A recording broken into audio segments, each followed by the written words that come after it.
Heart diseases, ఈ hyper acidity cases విపరీతంగా ఉంటున్నాయి. ఇవే కాదు, ఆటో ఇమ్యూన్ డిజార్డర్స్ అని చెప్పేటువంటివి కూడా చాలా ఎక్కువగా వస్తున్నాయి.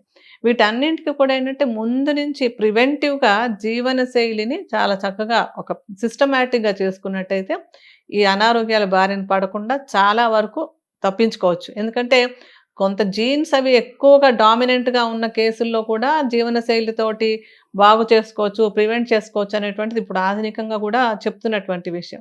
అందుకని జీన్స్ వల్లే వచ్చేసింది నాకు అని చెప్పి ప్రతిదానికి ఆ జీన్స్‌ని తిట్టుకోవడం గూడా కరెక్ట్ కాదు.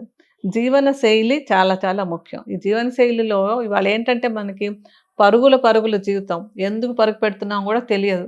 హడావిడి పడిపోతూ ఏదో ఉద్యోగం అవ్వనివ్వండి, ఇంకేదో అవ్వనివ్వండి, ఎంతసేపు ఇంకేదో దాని గురించి పరుగులు పెడుతూ ఈ శరీరం ఇదెంత ముఖ్యం, ఇంత పని చేయాలంటే ఈ శరీరం గదా కావాలనేటువంటి ఆలోచన ఎవరికీ కలగటం లేదు.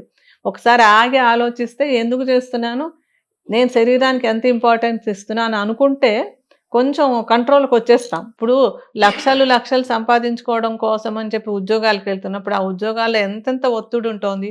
పొద్దున మొదలెడితే అర్ధరాత్రి దాకా పనులు చేస్తున్నారు. ఎవరి కోసం చేస్తున్నారు?